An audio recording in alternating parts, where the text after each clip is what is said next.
So today we will start with the application of Gauss's law और इस unit को हम खत्म करेंगे आज। कुछ प्रॉब्लम्स आपको दूंगा भी मैं, you may solve और हमने पहले भी सॉल्व किया हो, but we will try to finish this topic and then we can start with the potentials, because potentials थोड़ा सा बहुत टफ तो नहीं है, but आपने जो पहले पढ़ा उससे थोड़ा सा टफ होगा। The potentials maybe you have already done, कुछ केसेस के लिए आपने पोटेंशियल्स निकाले भी होंगे, जैसे एग्जांपल के लिए आपने, अच्छा ये किया आपने डाइपोल का electric field? Yes sir. Yes sir, equatorial और एक्सियल पॉइंट पे दोनों कर लिए? Yes yes sir. that it is 1 upon r cube. Yes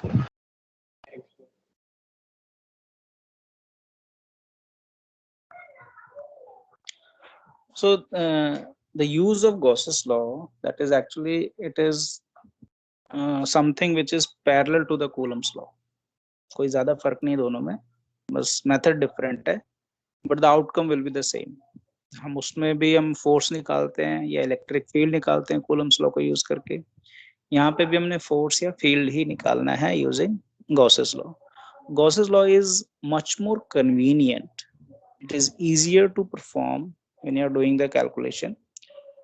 आप जो Coulomb's law है, Coulomb's law जो basically define किया गया था, when it was defined for two different charges or two charges, 2 point charges के लिए starting में defined, फिर उसके बाद थोड़ा सा उन्होंने maybe increase to the certain collection of charges, means there is a distribution of charges, but that become very cumbersome.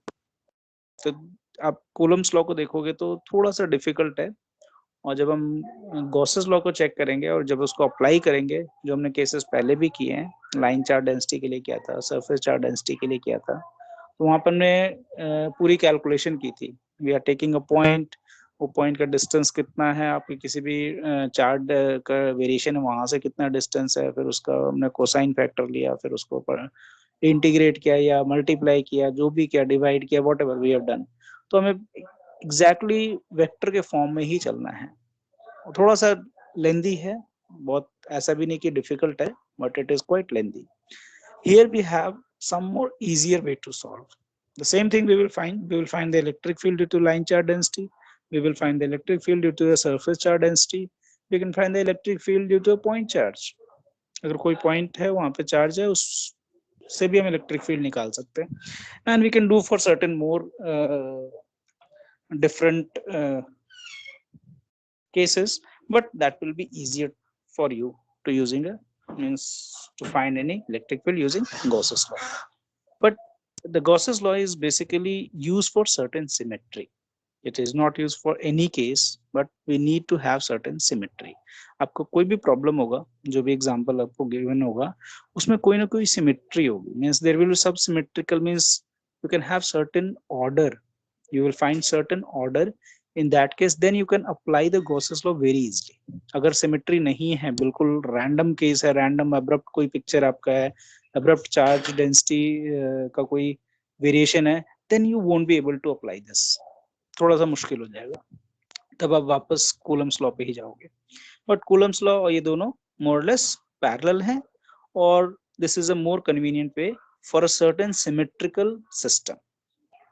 ठीक है, सो let us pin down what kind of symmetry and what kind of system we can see for that particular symmetry, and what kind of Gaussian surface, क्योंकि हमने जब Gauss's law किया था तो we always make a surface, and for that surface we use to do the integration of E dot ds.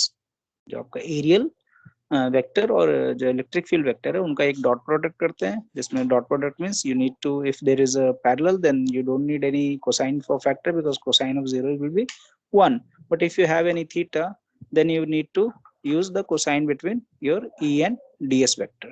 ds means जो aerial vector हमने last time define किया था, you have a area and perpendicular to that you have a aerial vector which is a vector quantity. तो दोनों का dot product करते हो और उसको integrate means 1 by 1 small patches में आपने किया, and you add up to total value. So that is your net value of flux, and flux is somewhat which is constant for just take hold down.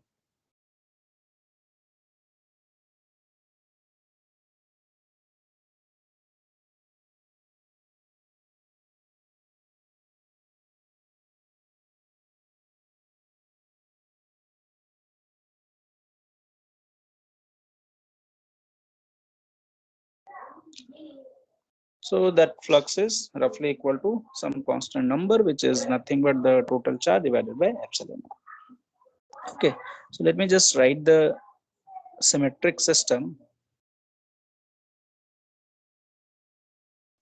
And symmetry, what kind of symmetry we are following for the Gauss's law, and what kind of system that follows certain this kind of symmetry. What we will write here means what if I write certain symmetry kind of thing, means say circular or say spherical, then what kind of system we will have for the circular symmetry or spherical symmetry or whatever you can say, and what kind of Gaussian surface we will draw or we will make the Gaussian surface around that particular case or that particular system.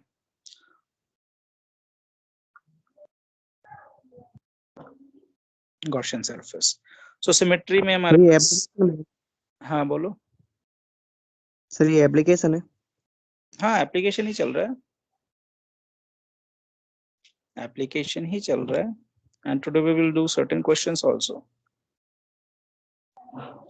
and we have a spherical. So we have three different kind of symmetric case for which we can apply the Gauss's law very easily.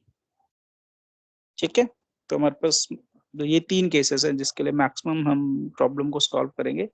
Cylindrical symmetry, there is a planar symmetry, and there is a spherical symmetry. So if you're able to find this kind of symmetry in your given problem, and then the Gauss's law will be very easy to apply. Okay, so cylindrical symmetry आपको दिखेगा कहाँ, किस type के system में आपको दिखेगा? If you have a line charge density, ठीक है, तो नॉर्मली हम क्या करते हैं, इनफाइनाइट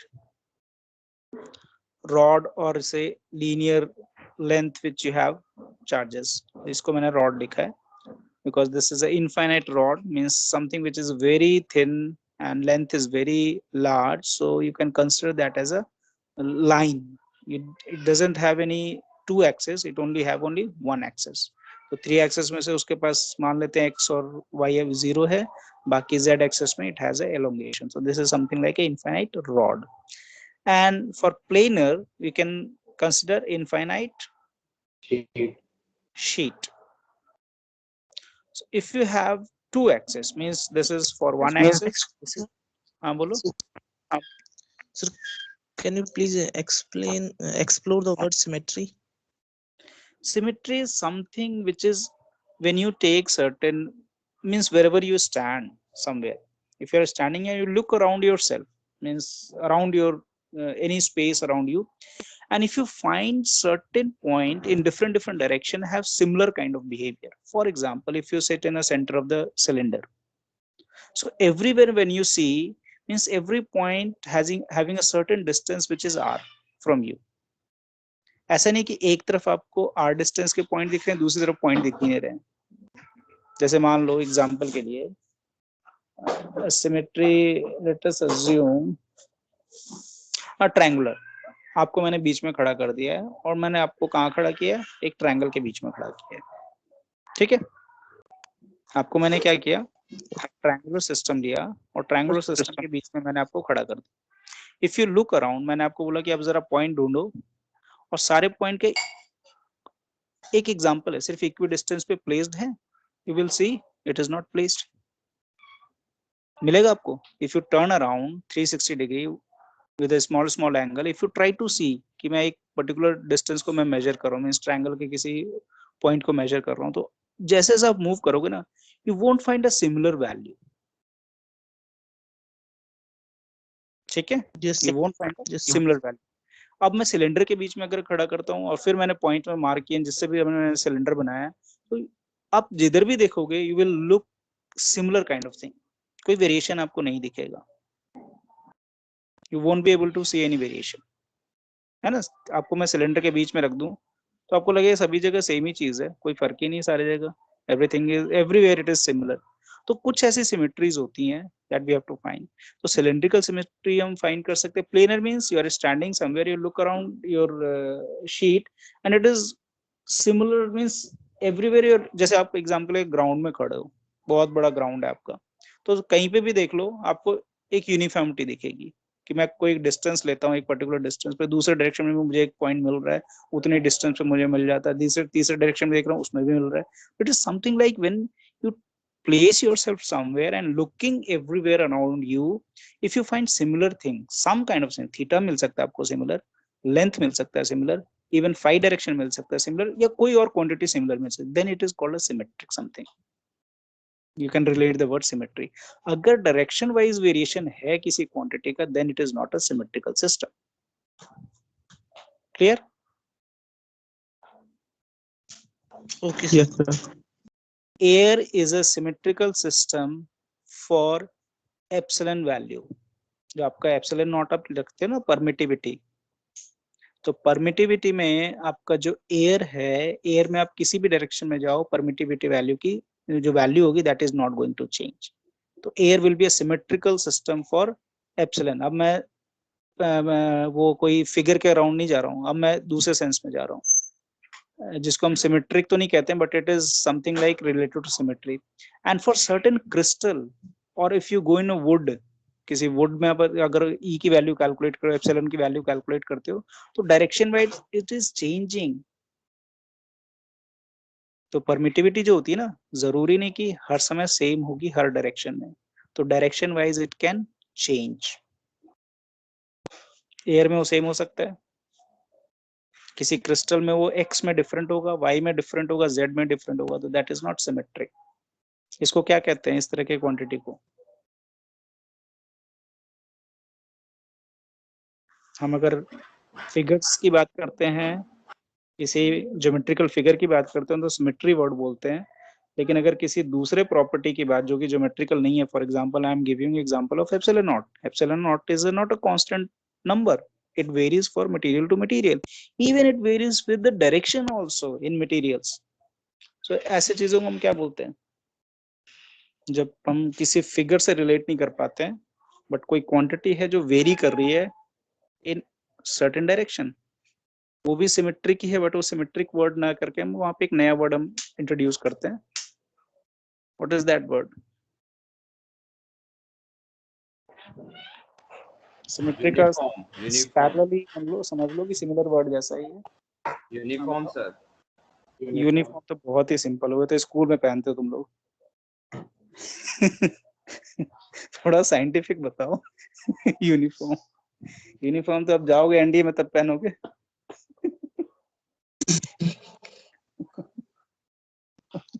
एक्सक्यूज मी सर। हाँ बताओ। सर मैं यदि एक सर्किल को दो भागों में बांट दूं, तो सर मैं कहता हूँ ना कि सर वो दो भाग एक दूसरे की सिमेट्री हैं। अब वो तभी आप कह रहे हो ना क्योंकि आप बीच में खड़े हो। अगर आप बीच में नहीं खड़े हो, अब मैं जो आपने सेमी सर्कल कट किया उसके बीच में मैंने आपको खड़ा कर दिया, when at that time can you say symmetric always with respect to certain reference? आप बिना रेफरेंस के किसी को सिमेट्रिक नहीं कह सकते हो। सिलेंडर को मैं सिमेट्रिक तब कह रहा हूँ ना जब मैं बाहर से खड़े होकर देख रहा हूँ, तब मैं सिलेंडर को सिमेट्रिक नहीं कह सकता हूँ। अगर किसी बाउंड्री पे हूँ तो आई वोंट से कि सिमेट्रिक, जब मैं सेंटर में रहूंगा तब मुझे सिमेट्रिक लगेगा वो। तो access is very important from where looking the system. चलो, यूनिफॉर्म नहीं होता, आइसोट्रोपिक होता है। साइंटिफिक थोड़ा अच्छा नेम क्या है? आइसोट्रोपिक। वर्ड सुना है?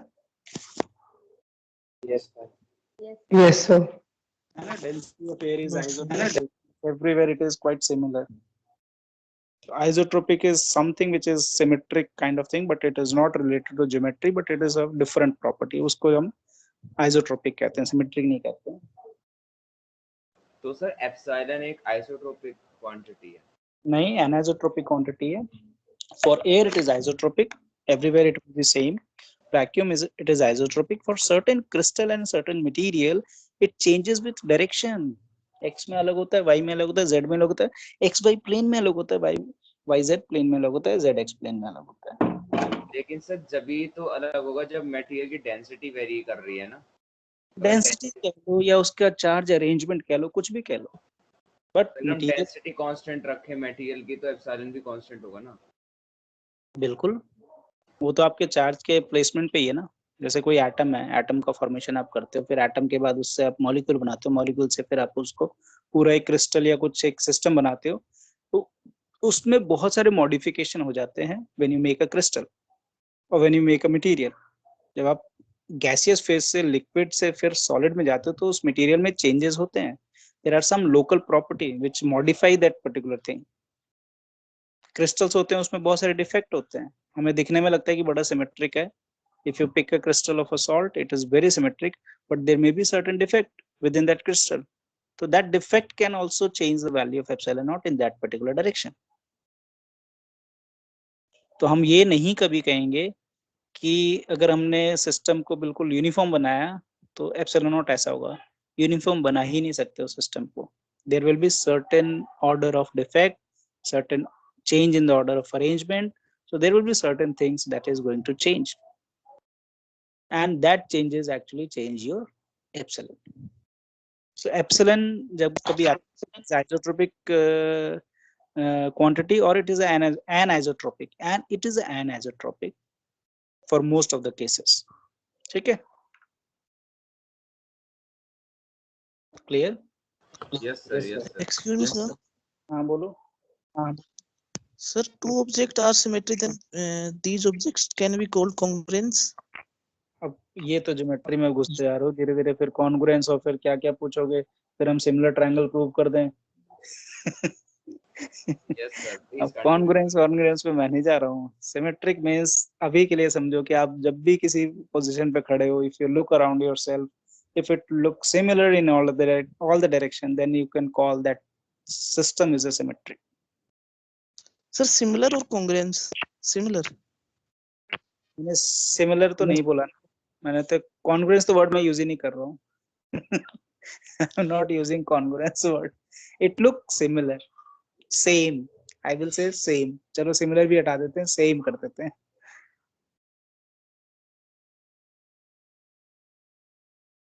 है ना। Okay, sir. कॉन्ग्रुएंस और अब धीरे धीरे फिर सारे ज्योमेट्रिकल लॉ पे चले जाओगे, फिर तो हो जाएगा, फिर तो हमारी क्लास ही दूसरी हो जाएगी। So the third case where spherical is sphere or a shell. Shell भी हमारा सिमेट्रिकल हो सकता है, सेंटर में आप खड़े हो तो शेल का अगर थिकनेस है तो वो थिकनेस सारे डायरेक्शन में सेम होगा। स्फीयर है तो स्फीयर ऑब्वियसली एक सिमेट्रिकल सिस्टम है ही, उसमें कोई डाउट नहीं है।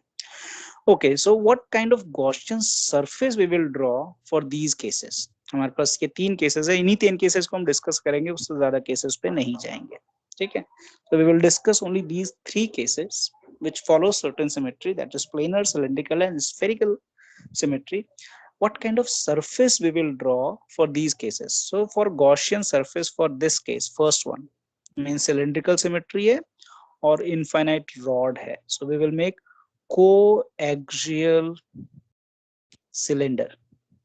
बहुत सारे सिलेंडर बना सकते हो, but that should have same axis, central axis उसका same होना चाहिए, ठीक है, that should be same. And for infinite sheet you can make, what you make, so क्या कहते हैं, बहुत बार आपने खाया होगा उसे, पिल बॉक्स। बीमार पड़ने पे, यस, पिल बॉक्स और पिल शेप, इसको हम पिल कहते हैं ना, दैट इज योर टैबलेट। तो टैबलेट का शेप अगर ध्यान से देखोगे तो उसकी हाइट बहुत कम होती है, सरफेस एरिया ज्यादा होता है, सो that is a pill box, that is a cylinder only, but cylinder को स्क्वीज कर दो so that become a very similar to a tablet, so that is your pill box. And when you talk about sphere, then you can make a sphere and that can be a concentric. तो बहुत सारे sphere बना सकते हो but different radius का, but उनका center same होना चाहिए, that should be a concentric sphere. और ये सब हम बनाएंगे और देखेंगे कि फिर अलग अलग केसेस में हमारे आंसर क्या आते हैं, ठीक है। Okay, so and I have started the recording, but वो रिकॉर्डिंग चलेगी, पिछली बार रिकॉर्ड नहीं हुआ, आई don't no, but Are you able to see that the recording has sir एक मिनट started? खोल के दिए नो सर सर एक नो मिनट सर पिछली बार रिकॉर्ड नहीं हुआ था। Yes sir. नहीं, पिछला नहीं हुआ था, पिछला, लेकिन अभी वाला सर एक देखो। मिनट स्क्रॉल अप कर दिए यस सर, अभी हो रहा है। अच्छा, एक मिनट कर रहा हूँ।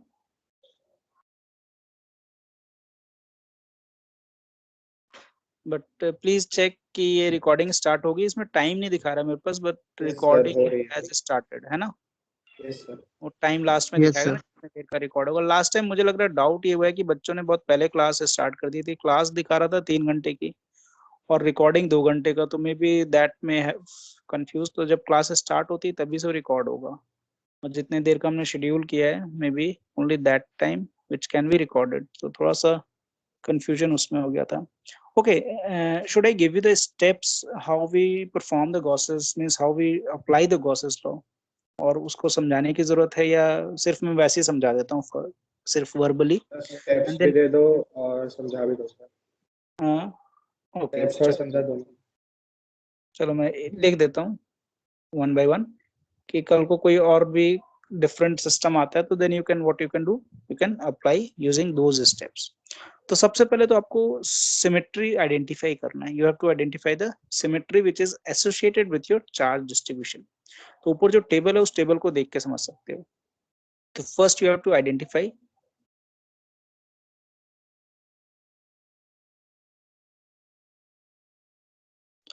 द सिमेट्री, कि सिमेट्री कौन सा फॉलो कर रहा है, किस टाइप का मेरा डिस्ट्रीब्यूशन है चार्ज का। तो उसके लिए मुझे कौन सा सिमेट्री या फिर कौन सा मुझे गॉसियन सरफेस ड्रॉ करना है, that will be the second step.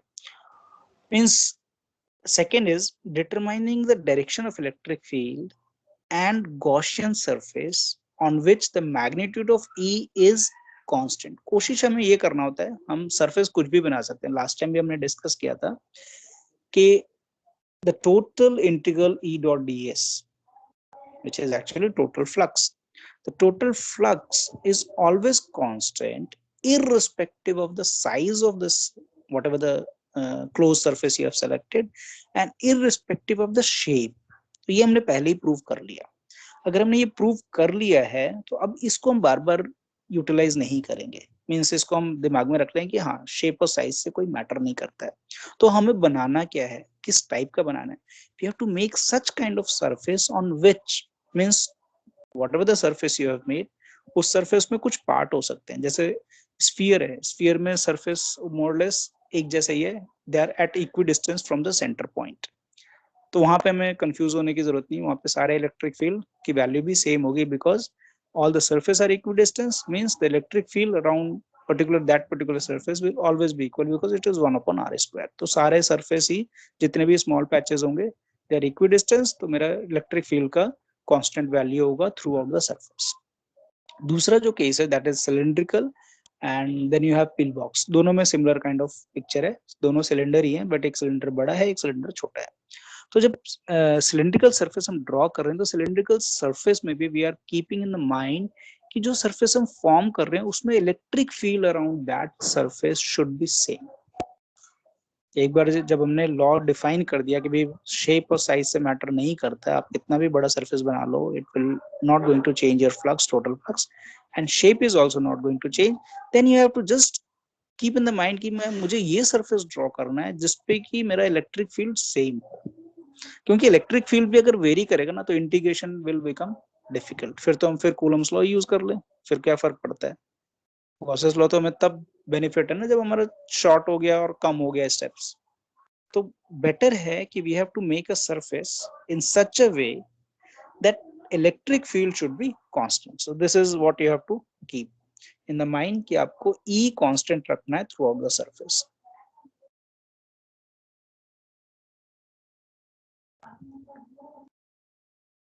Surface हो सकते हैं, सरफेसेस भी हो सकते हैं। किसी डायग्राम में 2 सरफेस, जैसे सिलेंडर में 3 डिफरेंट सरफेस होते हैं, 2 प्लेनर होते हैं और एक आपका कर्व सरफेस होता है। पिल बॉक्स में भी वही केस है, 2 आपके प्लेनर होंगे, एक आपका कर्व सरफेस होगा।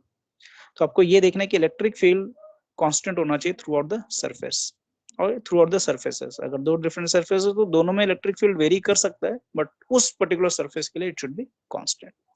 सो the third thing what you have to do, divide the shape into different region. ये जो मैंने ऊपर बोला वही सरफेसेस, उसी की बात नीचे कर दी है कि divide the whatever the surface, closed surface you have made, divide that into different region. अगर जरूरत है तो, नहीं है तो कोई दिक्कत नहीं है. So you can do the division, divide the shape or space, you can say space, into different regions, जो आपको easy कर देगा आपके calculation के लिए. And then you can do the integration along that particular region and add those regions. एक हो सकता है, दो हो सकता है, तीन हो सकता है, चार हो सकता है. You can have multiple regions. So you can go on adding. एक रीजन पे आपका इलेक्ट्रिक फील्ड सेम है तो उसको आपने कर लिया, फिर दूसरे रीजन पे आपका इलेक्ट्रिक फील्ड सेम है उसको आपने कर लिया इंटीग्रेशन, फिर तीसरे पे तो तीसरे कर लिया, then you add them, so that will your total flux. Then the fourth one, you have to find this phi e for all regions, and fifth is equate phi e, means total phi e, to epsilon naught, means q upon epsilon. Q is something which I will write enclosed, means whatever the q which is being enclosed by that particular Gaussian surface. And once you have equated this, from here you can find E, which is your purpose, which is your main purpose, that is to find E. So now we will start with certain problem. आपने 12th में भी किया होगा, but Sir, let one us go. doubt, sir. हाँ बोलो. Sir excuse me sir, एक बार fifth से पढ़ के बता सकते हो आप प्लीज? देखो, सबसे पहले आपको क्या करना है, जब भी जो स्टेप्स है, नॉर्मल स्टेप, पहले तो आपको सिमेट्री आइडेंटिफाई करनी है. मींस मैंने आपको एक प्रॉब्लम दिया है, उस प्रॉब्लम में ये देखो कि आपका सिस्टम इन तीनों में से कौन सा है. इन तीनों में से कोई एक सिस्टम होगा. का एग्जांपल दे सकते हैं जिसमें सिलेंड्रिकल सिमेट्री हो, लेकिन वो इनफाइनाइट रॉड ना हो, एक्सेप्ट इनफाइनाइट.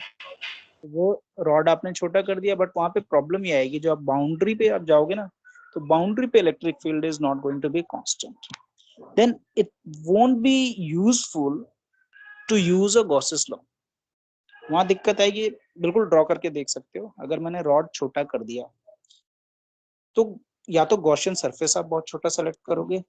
अगर आपने गॉसियन सरफेस उस रॉड के एंड लेंथ पे सेलेक्ट किया है, तो इलेक्ट्रिक फील्ड अगर ड्रॉ करते हो ना, तो electric field will not be parallel with, means perpendicular to the axis of the cylinder. उस एक्सिस ऑफ सिलेंडर से क्या होगा, रेडियली आउटवर्ड. परपेंडिकुलर होगा, रेडियली आउटवर्ड, वो सही नहीं होगा. बाउंड्री पे क्या होगा, there will be some deviation. Exactly parallel तो नहीं हो सकता ना. तो वहां पे आपको क्या करना पड़ेगा, उस सरफेस पे electric field will change its direction with in that surface. होगा ये? सर ये बात समझ नहीं आई सर, कैसे डायरेक्शन चेंज होगा सर एंड्स पे रॉड के? एक सिंपल एग्जांपल देता हूँ. सर आप डायग्राम से समझा दो ना ये बात. हाँ, मैं डायग्राम से. Just wait. मान लेते हैं आपका जो रॉड है, वो रॉड बहुत छोटा है साइज में, लेट अस से hardly a centimetre. So if the rod is of a centimeter, let me change the pen.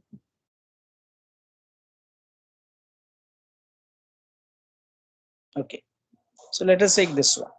Infinite है तो कोई दिक्कत नहीं है.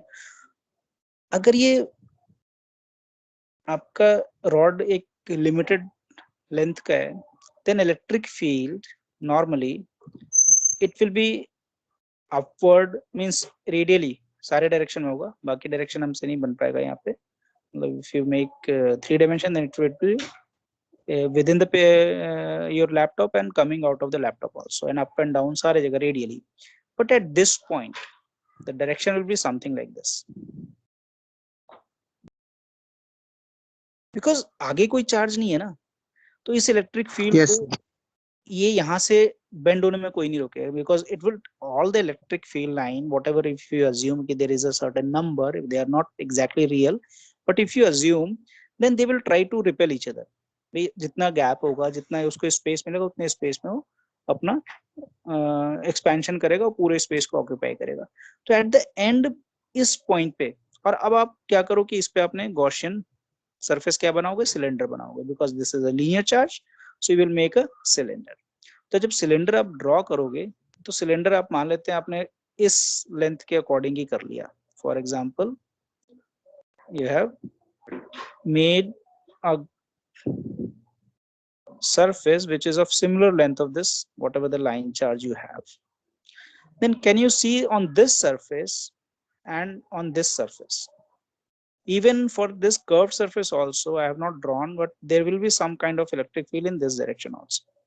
So you won't find the surfaces having the electric field not only in magnitude but in direction also same.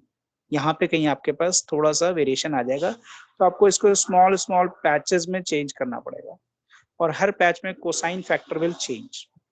हर एक patch में आपका cos और इसका एरिया तो आपका वही आ जाएगा टोटल एरिया, बट एरिया और इलेक्ट्रिक फील्ड का कोसाइन फैक्टर में वेरिएशन आएगा, एंड दैट विल मैनेज और that will change the value. फिर आप यहाँ पे फॉर्मूला ऐसा नहीं लगा पाओगे कि ई डॉट डी एस किया और डी एस की वैल्यू आपने पाई आर स्क्वायर कर दी और ये आपने ये लिख दिया, ये पॉसिबिलिटी आपके पास खत्म हो जाएगी। Are you agreeing to me? Yes, sir. जब ये अज्यूम करोगे कि थ्रू आउट द सरफेस, हमने एक चीज डिफाइन की थी स्टार्टिंग में जब हम पैचेस बना रहे थे, we have to make the patches such a small so that over all that means or that particular patch, if you make electric field, that should be same in direction and magnitude. but यहाँ पे तो नहीं हो पाएगा ना, यहाँ पे एक बड़ा सा एरिया है, उस एरिया में इसका चेंज हो रहा है, तो मुझे छोटे छोटे पैचेस बनाने पड़ेंगे, उन पैचेस पे मुझे ई डॉट डी एस करना पड़ेगा। E dot D S will define according to the cosine factor, सभी का एरियल वेक्टर तो यही रहेगा, तो कहीं पे इंक्रीज हो रहा है, कहीं पे तो पैरेलल है, और कहीं पे उसके पास थीटा इंक्रीज होता है, कहीं पे 90 डिग्री पे भी आ जाएगा, तो दैट विल चेंज। तो फिर आपको कैलकुलेशन, अब मैंने ये लाइन जो यहाँ लिखी ना, E should be constant throughout the surface, बहुत इंपॉर्टेंट है अगर आपने गॉसेस लॉ यूज करना है तो। अगर नहीं यूज करना देन इट इज ओके, लेकिन गॉसेस लॉ के लिए थोड़ा सा हमें ये लेके चलना है कि हम कोशिश ये करें कि we have to make your surface in such a way that E should be constant. That is why these two things have been taken, infinite rod and infinite sheet. Normally क्या होता है in nature, जब reality में कोई problem आता है ना, तो हमेशा यही reality है, this is the reality.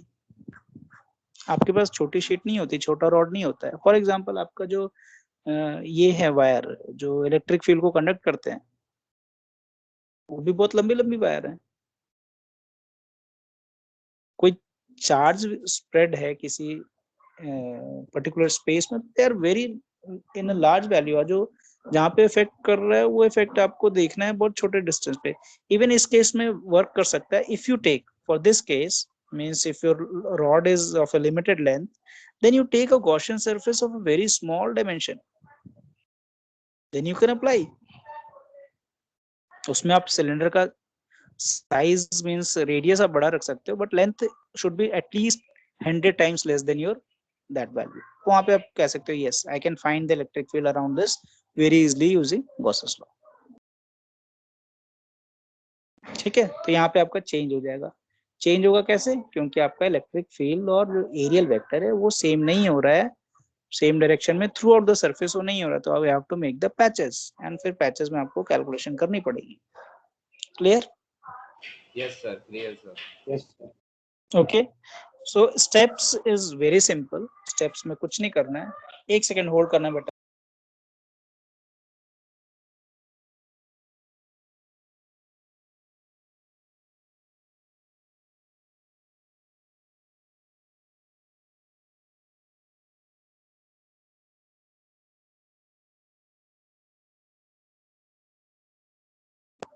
So the steps are very simple.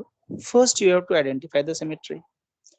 Make the surfaces in such a way that E should be constant, or you can divide the whole region into different surface and calculate the flux for those particular regions, and then you add them, and that should be equal to total charge which is enclosed by that surface and epsilon naught divided by epsilon naught, and from there you can find the electric field.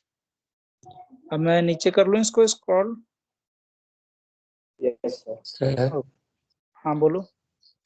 Sir infinite rod का मतलब क्या है? Infinite rod का meaning ऐसा नहीं कि बहुत बड़ा है रॉड, इट डजंट मीन कि यूनिवर्स के उस पॉइंट से स्टार्ट होकर एंड पॉइंट तक जा रहा है। इनफाइनाइट रॉड का मतलब ये नहीं है earth is infinite for me, Earth is infinite to a football. Yes, A with football respect to ground is another. football ground is infinite to a 1 meter length. ठीक है, Okay, इन्फिनिट sir. का पहले भी मैंने शायद class में starting में मैंने बोला था, इन्फिनिट का मीनिंग हम बहुत गलत समझ न ले कि इन्फिनिट मींस बहुत बड़ा जिसको हम मेजर नहीं कर सकते. No, we can measure, but at least कोई क्वांटिटी 100 टाइम्स के वेरिएशन में है, यानी 1 and 100. So 100 can be treated as infinite for 1. This is the physical meaning of infinite जो हम लेके चलेंगे हमेशा. हमेशा इन्फिनिट का मतलब ऐसा नहीं कि काउंटलेस. पढ़ते हम वही है कि वो काउंटलेस होता है, उसको हम मेजर नहीं कर सकते हैं, काउंट नहीं कर सकते हैं. इनफाइनाइट का मीनिंग वो है, but infinite doesn't mean every time that infinite is this one. हम करते हैं ना वैल्यू को कई बार, जैसे 1/a+b है and a is much much smaller than b. तो जो much much smaller than b है ना, दैट इज 100 टाइम्स 1000 टाइम्स छोटा है, तो हम उसको नेग्लेक्ट कर देते हैं क्योंकि सिंपल है. एक वैल्यू अगर 1 है, दूसरी वैल्यू 0.001 है, तो 1.001 बनेगा ना टोटल वैल्यू. तो 1 को रखो या नहीं रखो, उससे आपकी फाइनल रिजल्ट में कोई वेरिएशन बहुत ज्यादा नहीं आता है. Yes, sir. Excuse me, Yes. sir. हाँ बोलो. Sir, 1 and 2 has infinite number between them, between 1 and 2. 1 and 2 it has infinite. हाँ, वो तो डेसिमल नंबर बहुत सारे पॉसिबल है. तो हम कह सकते हैं कि sir 1 is infinite, 2 is infinite for 1. No no no, this is not the meaning. Meaning दोनों का फर्क समझना. 1 and 2, in between that we have infinite numbers. We are writing that how many numbers you can, how many decimal numbers you can write, that is infinite. वहां मैं लिखने की बात कर रहा हूँ, इन दोनों के मैग्नीट्यूड का डिफरेंस नहीं निकाल रहा हूँ. दोनों का मीनिंग समझना. You can divide your 1 and 2 in infinite segments. मतलब 1 सेंटीमीटर को आप इनफाइनाइट सेगमेंट में डिवाइड कर सकते हो. इट डजंट मीन कि 1 and 2 इनफाइनाइट हो गए उनके डिफरेंस. एक जगह हम नंबर की बात कर रहे हैं, जो हमारे बिट्स ऑफ पीसेस बन रहे हैं ना, उन नंबर्स की बात कर रहे हैं, उनके मैग्नीट्यूड की बात नहीं कर रहे हैं. क्लियर. और जब मैं 1 और 100 की बात कर रहा हूँ, तो उन दोनों में मैंने मैग्नीट्यूड की बात की कि 100 की मैग्नीट्यूड 100 है और 1 का 1 है, तो उनका डायरेक्ट एक कंपैरेटिव कर रहा हूँ, रिलेटिव दोनों का चेक कर रहा हूँ. वहां पे मैंने इनफाइनाइट बोला. और जब आप पीसेस में डिवाइड करो, that is a different thing. Okay sir. अब बताओ, और कुछ कोई और पूछ रहा था? someone was asking.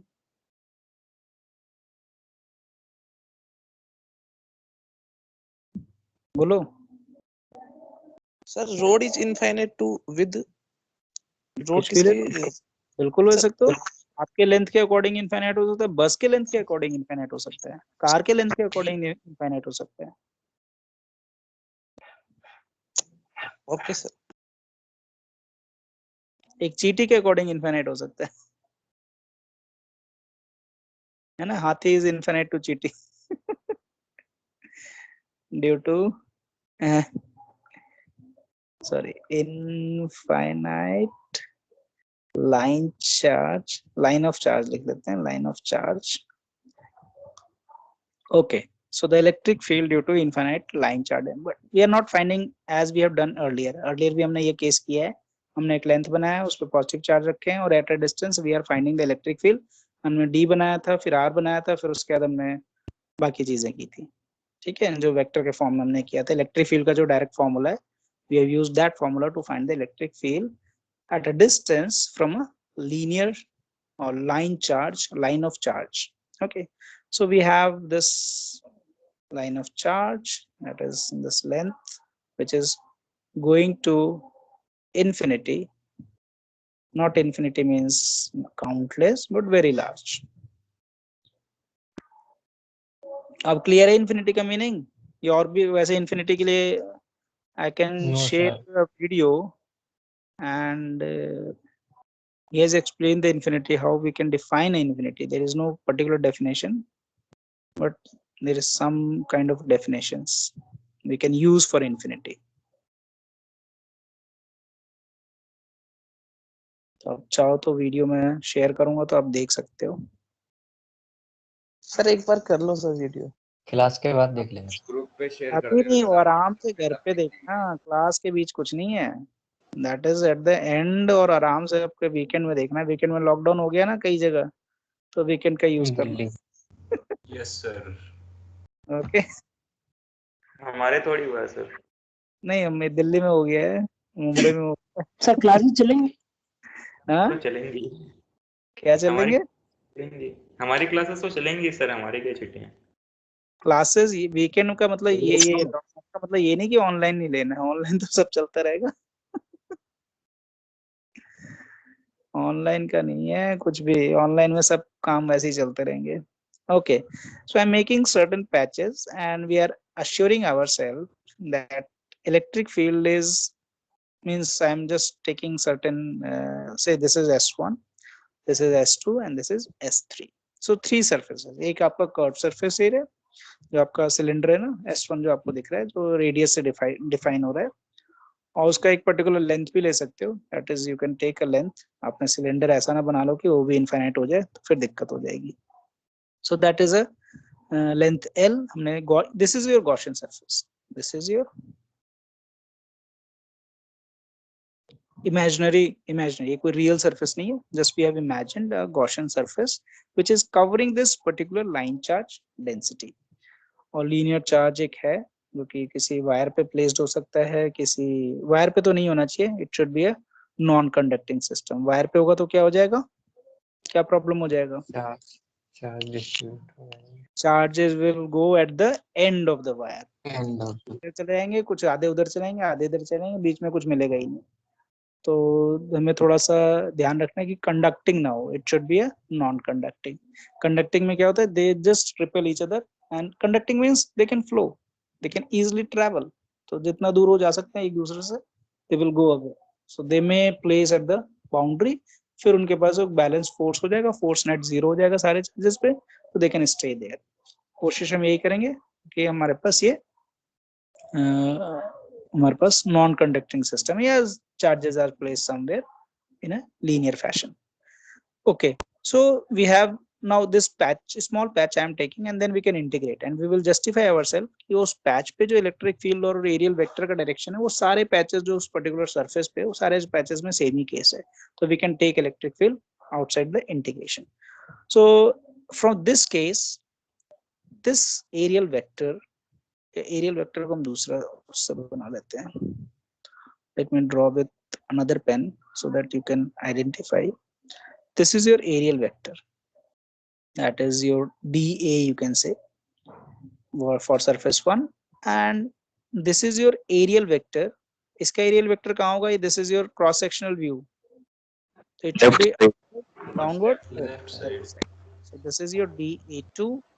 Similarly this will be on right hand side, because it is always from inside to outside. ये भी हमने last time discuss किया था, अगर भूल गए हो तो। inside यानी उस सिलेंडर के अंदर से बाहर, inside to outside, ये हमें डायरेक्शन लेके चलना है, and they are vector quantity, so we will put a sign.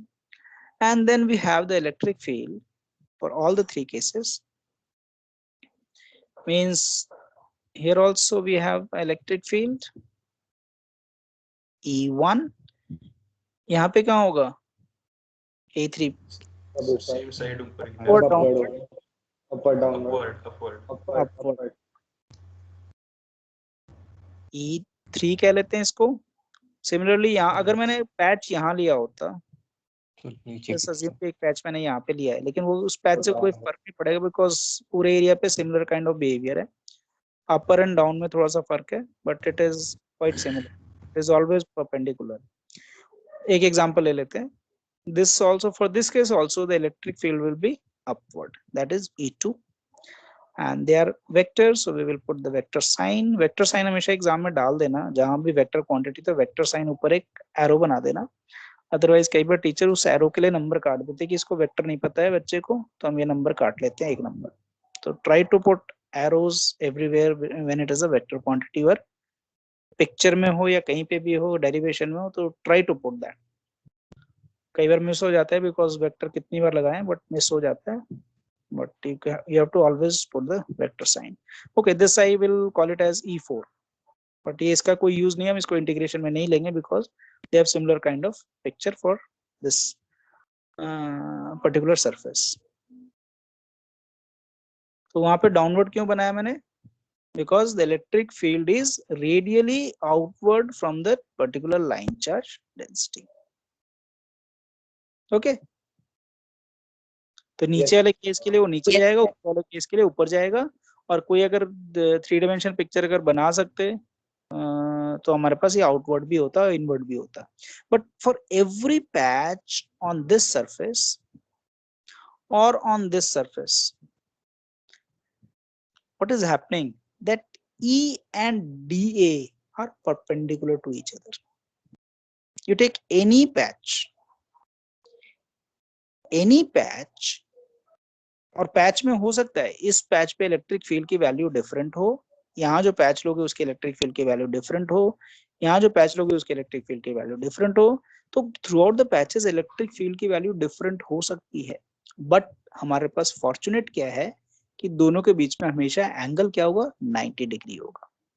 And we know that cos of 90 is 0. so that is not going to contribute even though the electric field is changing. ये हमारे लिए एक benefit रहा. हमने एक second line लिखी थी हमने कि कोई भी आपको सरफेस लेना है, उस सरफेस में अज्यूम करना है कि electric field should be constant. But fortunately यहाँ पे क्या है कि दोनों का एंगल हमारे पास ऐसा है कि वी आर गेटिंग 0. तो इसीलिए हम केस ले सकते हैं, but we need to take the surface in such a way that electric field should be constant. Okay, so now what we will do, we have to calculate the total flux.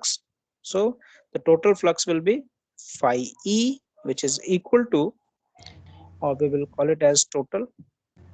Total के लिए क्या करना होगा, that is for different surface whichever you have selected, you have to means E1 and this is for S1 plus integration E2 dA2 dot product के साथ है for S2 and plus integration S3 E3 dot dA3, and as we have said, this will be 0 and this will be 0.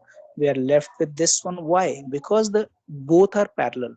Because the surface area, which is a curved surface area, the aerial vector is perpendicular to that surface, and even the electric field, which is radially outward from that particular linear charge, so that will also be parallel to their aerial vector.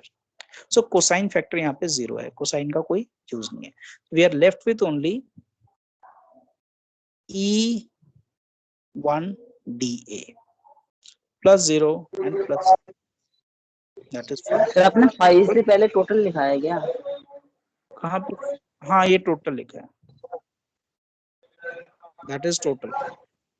You find the total flux. Excuse me sir. हाँ बोलो. Sir आपकी आवाज थोड़ी break हो रही है, मेरे को हो रही है, सभी को हो रही है. वो नेटवर्क के लिए हो रहा होगा, आपका नेटवर्क थोड़ा सा स्लो होगा. नो सर, हमारे पास तो प्रॉपरली आवाज आ रही है. हाँ, नेटवर्क पे डिपेंड. नहीं सर, आपकी ब्रेक हो रही है. नहीं. That is as per your network. I have fiber network. मेरे पास फाइबर है. Sir, I have also fiber, sir. You also have fiber, and I have a speed of Yes, sir, 100 fiber. Mbps. Yes, sir, I have also fiber. So I have a 100 Mbps. Sir clear आ रही है आवाज sir. Sir हमें नहीं Actually, that is connecting speed. That's not the speed of the internet. No, that is the speed of uploading and downloading. So my speed of uploading is around 97 Mbps, megabyte per second. I can upload every second a 97 MB file. I know, Okay, sir. okay. That's okay, sir. I think, sir, there is problem with our internet. Yeah. History बतानी. There is problem with our internet, sir. Yes. नहीं, कभी-कभी Which मेरे company fiber? हो जाती Fiber है. which company? Which company? Yes, sir. जियो नहीं है बस मेरे पास. हाथ पे होगा या एयरटेल होगा. Which company? एयरटेल का है. वैसे तो यहाँ पे और भी है, एक्साइटेल है, फिर बहुत सारे फाइबर यहाँ पे हैं. 2 पाई, अच्छा एरिया, अब इलेक्ट्रिक फील्ड तो हमारा सेम है बिकॉज रेडियली आउटवर्ड है और equal means what distance we have to for this particular cylinder, radial distance हमने r लिया है, दिस इज योर r, सारे ही डिस्टेंस जो है r है, मतलब ये थ्रू आउट 3 डायमेंशन चेक करोगे that will B eight a distance r, तो electric field will be same, तो मैंने उसको er कह सकते हो या it's late us say er I have to out, मैंने बाहर ले लिया, and area of the curved surface of cylinder will be 2 pi RL. r. So that is your net flux or total flux with your particular Gaussian surface which you have selected, and that Gaussian surface is symmetric. वो हमेशा symmetric होगा जब भी आप select करोगे, because हम random surface नहीं लेंगे, because we have already concluded that random surface और सिमेट्रिक सरफेस से कोई वेरिएशन नहीं आना है, और जो सरफेस बड़ा हो छोटा उससे भी कोई वेरिएशन नहीं आना है. So this is the total flux you are going to get, and we already know from the Gauss's law that phi e total will be equal to q Q upon enclosed epsilon naught. divided by epsilon. अगर यहाँ पे कोई और medium होता है, अगर question में ऐसा आता है कि it is filled with water, then to take epsilon of water, so ER ले सकते हो. ER is the relative permittivity, आपने पढ़ा होगा पहले, it is with respect to your means ER is EM divided by E naught. आप medium और जो एप्सिलॉन नॉट है इन दोनों का एक रिलेटिव वैल्यू अगर गिवन होगा एक क्वेश्चन में, तो वो भी हो सकता है कि आपके पास कोई मीडियम फील्ड है इस पर्टिकुलर स्पेस में, then you have to use that. Epsilon naught किसके लिए? फ्री स्पेस के लिए सिर्फ. ठीक है, so this is your, so from this, sir phi and हाँ वो एंड नहीं है, एनक्लोज्ड है. ENCL है, ये थोड़ा सा मिल गया तो ये ठीक बन जाता है. लिखेंगे ना. So that is enclosed. Okay. So अभी हमें enclosed पता नहीं कि कितना है, बट अभी हमने सिर्फ enclosed लिखा है. enclosed क्या है? The Gaussian surface which is enclosing that particular charge. अभी तो चार्ज बहुत सारे हैं, बट हमें सिर्फ वो चार्ज कंसिडर करना है जो इस Gaussian surface ने enclose किया है. ठीक है, so now we can put phi e which is equal to ER 2 pi RL, and we can replace this enclosed charge. If I say this has a linear charge density of lambda, then what I will write? Lambda L. lambda L. This is your linear charge multiplied with the length. इस length तक ये enclose कर रहा है ना ये. This is your this one and divided by epsilon naught. Now L is cancelled out, so ER which is equal to lambda upon means 2 pi epsilon naught and R. So it is independent of length. Gaussian surface आप कितना भी length का ले लो उससे कोई फर्क नहीं पड़ना if you have a infinite. So this is independent of length. हाँ ये R पे depend करेगा because the field has to fall with as 1 upon R square. अच्छा ये 1 upon R square पे नहीं follow कर रहा है, ये क्या कर रहा है? 1 upon R को follow कर रहा है. Why so?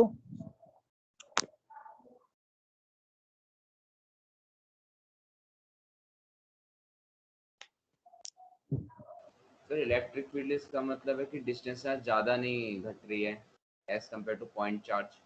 हाँ तो वही मैं कह रहा हूँ, मतलब हमें तो पता है कि जो इलेक्ट्रिक फील्ड होता है वो 1 upon R square को follow करता है, but why it is not following this 1 upon R square? So because of the nature of distribution, charge distribution.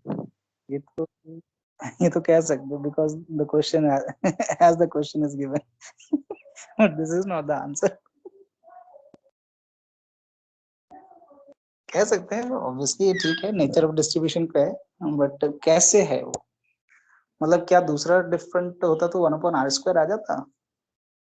अब मैंने जैसे आपको उसके लिए समझाया था why it is 1 upon R cube for the dipole, because all the field line from the positive they end up at the negative. तो बाहर आपको मिलता ही नहीं कुछ, सब कुछ खत्म होना शुरू हो जाता है. जो पॉजिटिव से स्टार्ट हुआ उसका एक नेगेटिव पहले ही है, तो सारे के सारे वहीं पे एंड हो रहे हैं. तो from a very far distance from a dipole you don't find a field because all the lines are ending starting from positive ending to the negative. इसलिए आपको कुछ नहीं मिलता है, तो वो फास्ट ड्रॉप होता है. वहां पे क्या होता है 1 upon R square नहीं 1 upon R cube से फॉलो करने लगता है वो. और नॉर्मल पॉइंट चार्ज है जिसका कोई एंड नहीं आता है, means if you have a point charge at the centre then it is 1/r, it is a perfect 1/r square, जो कि एक इलेक्ट्रिक फील्ड या इनवर्स स्क्वायर लॉ को फॉलो करने वाला फील्ड है। बट यहाँ पे 1/r आ रहा है, ये भी तो रेडियली हम बाहर जा रहे हैं, चार्ज से हम दूर जा रहे हैं, still it is not 1/r square.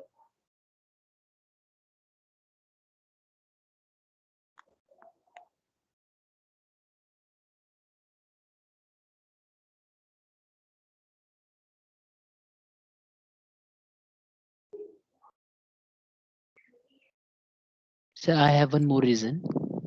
Okay, another reason. What is that reason? Sir यहाँ पे इसके आसपास कोई सिंक नहीं है, तो ठीक है, इसलिए ऐसा लेकिन रीजन पॉइंट हो चार्ज के सकता पास भी तो सिंक अगर नहीं होता है कि पॉजिटिव पॉइंट चार्ज सेंटर में है और मैं रेडियली आउटवर्ड जा रहा हूँ, तब भी उसके पास कोई सिंक नहीं होता, तो वो 1/r स्क्वायर को फॉलो करता है। है। सर वो एक और- पॉइंट चार्ज है, लेकिन यहाँ पे कलेक्शन ऑफ पॉइंट चार्ज है। कलेक्शन ऑफ पॉइंट चार्ज, तो एक स्फीयर है, स्फीयर में बहुत सारे पॉइंट चार्ज में we have a sphere not electric field conducting. Cancel हो रही है क्योंकि एक कुछ एलिमेंट्स की इलेक्ट्रिक फील्ड कैंसिल हो जाती है, तो इसलिए सर कम हो जा रही है एज कम्पेयर टू पॉइंट किससे चार्ज। हो रहा है इलेक्ट्रिक फील्ड, किससे कैंसिल हो रहा है? सर हमने पढ़ा नहीं था पिछले वाले डेरिवेशन में, जब z एक्सिस के कंपोनेंट सिर्फ रह जाते हैं और y एक्सिस वाले कैंसिल आउट कर जाते हैं, अगर आप कोई दो एलिमेंट्स लेते हैं इसी लेंथ पे। That is Coulomb's procedure sir हमने निकाला था। okay, that is when you are making a oblique angles, और उसको अपने यहाँ तो oblique angle कुछ हमने डायग्राम में बनाया नहीं है। नहीं सर, हम उस सर ने ये कंक्लूड करा था ना, हर एलिमेंट का जो सिर्फ x z डायरेक्शन में ही कंपोनेंट होता है सर, तो इलेक्ट्रिक फील्ड कम हो गई ना। लेकिन इलेक्ट्रिक फील्ड कम नहीं हुई, मतलब that is a component, actually सिर्फ x ही वैलिड है, जो y वाला केस है वो माइनस हो रहा है, but that may not be the cos theta component है ना सर, तो cos थीटा जब आ जाता है तो कम हो जाती है ना। Okay, DE but cos theta sir DE कम हो जाएगा। इससे 1/r स्क्वायर, वहां पे भी हमारा 1/r आया था ना, क्योंकि वो लीनियर चार्ज था। यस सर, 1/r आया था। बट यहाँ पे अभी भी क्लियर नहीं है, मतलब it is not so acceptable answer. Okay sir इसको हम कुछ ऐसा कह सकते हैं कि जैसे यदि मैं एक पॉइंट चार्ज की बात करता हूँ, तो उससे जो फील्ड लाइन स्प्रेड होती हैं, तो अगर मैं किसी एक मतलब वॉल्यूम को देख रहा हूँ एक स्पेस में, तो एक स्फेयर बनेगा जो 4πr² सरफेस एरिया से पास हो रही है। लेकिन वहीं पर यदि मैं एक लाइन चार्ज को देखता हूँ तो वो एक स्फेयर नहीं बनता, और अगर मान लीजिए मैं उस लाइन चार्ज को एक एंड से देख रहा हूँ उसके, तो एक पॉइंट चार्ज के जैसा है, और अगर मैं इसको इनक्लोज किसी चीज में करना चाहूँ तो एक सर्कल होगा जो जिसका पेरीमीटर या सरकमफेरेंस 2πr होगा। तो ऐसा कुछ रीजन, इसलिए वो 1/r से फॉल हो रहा है। ओके, मतलब it is not falling fast, it is falling very slow. 1/r और 1/r स्क्वायर में फर्क है। As you move away from the line charge density, means होता क्या है, देखो दोनों केसेस को समझना। लेट अस से this is your I which you can see from your eyes. एक ही मैंने आंख बनाया है, may be that is from Treta युग, जैसे जिनकी एक ही आंख होती थी। And this is your charges, and you have a vision, आप इससे ज्यादा नहीं देख सकते हो, ठीक है? तो आपने एक पर्टिकुलर लेंथ अज्यूम कर लिया, and when you move away from that line the same vision is there। आप ऐसा नहीं कर सकते कि विजन का आपका एंगल चेंज हो जाएगा, angle will be same. you include more charges, field तो डिक्रीज हो रही है, मींस ये अगर डिस्टेंस मेरा r है, ये r1 या r1 है या r2 है, field is decreasing by 1/r square only, but you are including more charges as you move away from the wire। तो आप फील्ड डिक्रीज तो आपका 1/r स्क्वायर से ही करेगा, बट आपके चार्जेस ऐड होते जा रहे हैं, तो फील्ड भी आपका इंक्रीज हो रहा है। So that decrease of 1/r square has been reduced to certain factor, and it is reduced to 1/r only। Are you getting the point? As you move away, you are getting contribution from more and more charges.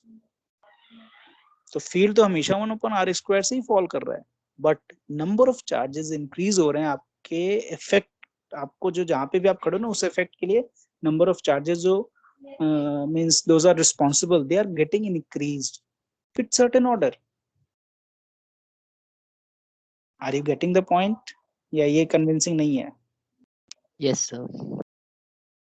Means आपका drop है 1/r² ही drop है. Electric field will drop with 1/r². that is a standard law which is following. It is inverse square law. Gravity follow, magnetic field follow, electric field follow, and strong forces and weak forces don't follow. वो दोनों follow नहीं करते ये law, लेकिन बाकी सारे जो forces हैं तीनों वो 1/r² को फॉलो करते हैं. But if it is a linear charge and you are going on moving away, but अगर मैं यहीं पे लीनियर चार्ज नहीं रखता हूँ, मैंने क्या रखा है, एक पॉइंट चार्ज रखा है या एक स्फीयर रखा है जिसमें बहुत सारे चार्जेस हैं. एज यू मूव अवे, अगर आपके व्यू में ये स्फीयर आ गया है, तो स्टार्टिंग में अगर पहले आपको पूरा स्फीयर दिख रहा है तो आप कितना भी दूर जाओ वही स्फीयर दिखेगा ना.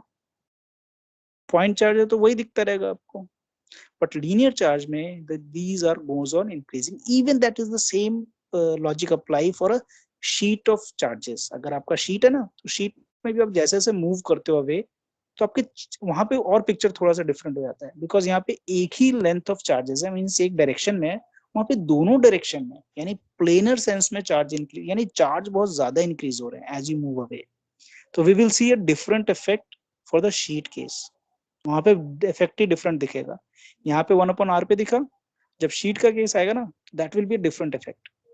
And that we can conclude कि यस, अब तो लीनियर ही नहीं, ऐसे ऐसे लीनियर बहुत सारे चार्ज, यानी charges are increasing drastically as we move away from the this sheet. तो वो हम प्रॉब्लम पे जाते हैं. उस प्रॉब्लम पे वही प्रॉब्लम है नेक्स्ट वाला. हाँ बोलो.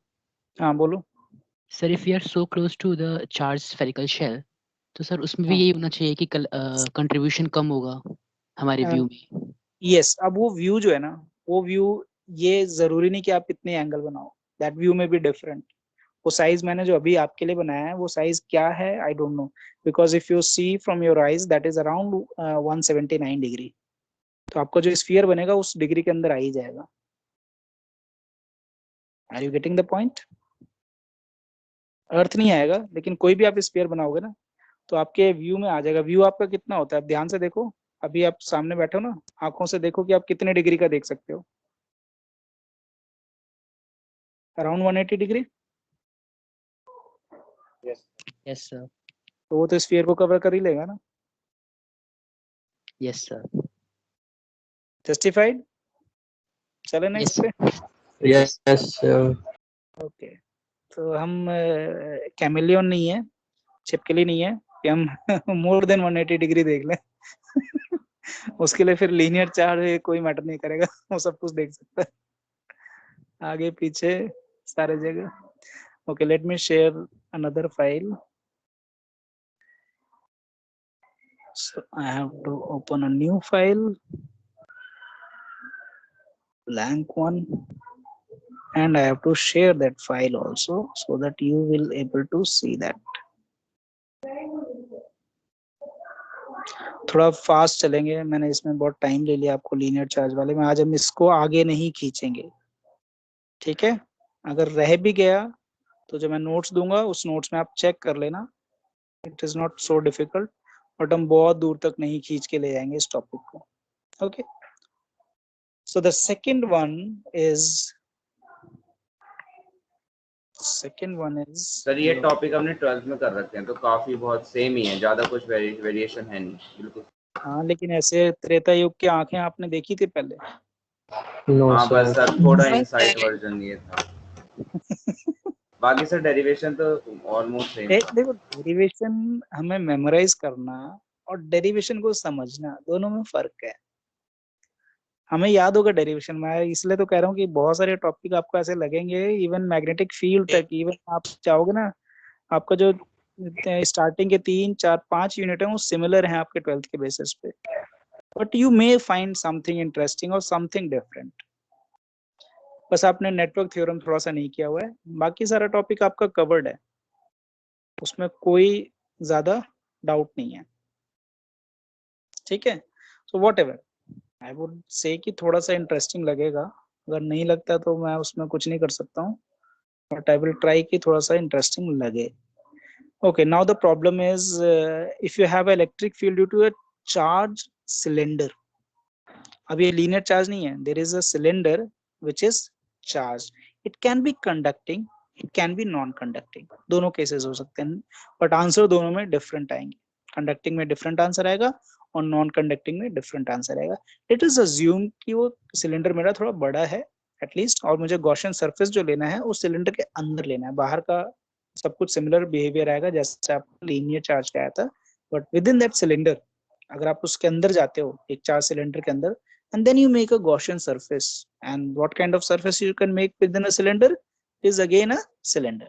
सो वी विल अज्यूम कि एक सिलेंडर है और वो सिलेंडर आपका चार्ज है, दैट इज पॉजिटिव चार्ज आपका फील्ड है, ठीक है, and that is we are finding focusing on कि उसके अंदर का फील्ड वेरिएशन कैसे होगा, and it is uniformly charge, ठीक है। डेंसिटी कोई वेरिएशन नहीं है, डेंसिटी आपका लेंथ या रेडियस पे डिपेंड नहीं कर रहा है। कुछ केसेस एग्जांपल आपके ऐसे भी हो सकते हैं जिसमें आपका डेंसिटी लेंथ या रेडियस पे मैटर करेगा। जब लेंथ रेडियस पे मैटर करेगा ना तो आपका इंटीग्रेशन थोड़ा सा डिफिकल्ट हो जाएगा। ये लाइन में पहले भी मैंने बोला है, अभी हम बड़े सिंपल केसेस कर रहे हैं जिसमें कि हमारा डेंसिटी मोर और लेस कांस्टेंट है, उसमें कोई वेरिएशन नहीं है, and that cylinder is big one, it is going infinity throughout, means काफी बड़ा है, infinity means हमेशा it is not so big, and we make a Gaussian surface here. Okay, let me draw with another pen so that confusion हो कि Gaussian surface क्या है. So this is your Gaussian surface, you are making a Gaussian surface within that cylinder. वो भी आपका axially होना चाहिए, कोएक्सियली, और आपका ये लाइन है जो आपका एक्सिस ऑफ सिलेंडर है, तो आपने गॉसियन सरफेस बनाया। इस गॉसियन सरफेस के भी वही तीन सरफेस होंगे और तीनों सरफेस के केस में let us right it S1, S2 and S3, and it has certain radius also R, और इस बड़े वाले का रेडियस का कोई लेने का मतलब नहीं है, and that is having a length L, and we are trying to find what is the total flux. So total flux will be, मैं डिटेल में डायग्राम नहीं बना रहा हूँ, but that will be, cylinder का हमने पहले ही बनाया तो वो भी यूज करना है हमें। Q enclosed, this is not end, अभी क्लास एंड नहीं हुई है, this is enclosed. So we will have three surfaces. So इस टर्म को हमने अलग से निकाल लिया, that is S1, we have S2 and we have S3. So S1 के लिए हमारा dA A1 लिख दो या E2, this is plus sign E2 dA2 and plus E3 and dA3. S2 और S3 के लिए क्या आएगा वैल्यू? 0. इलेक्ट्रिक फील्ड कैसा होगा? It will B radially outward, तो उस प्लेन के अकॉर्डिंग वो परपेंडिकुलर होगा, तो again it will B contributing 0, so this I will get E1 2 pi RL। अगर ये कंडक्टिंग होता तो क्या आता?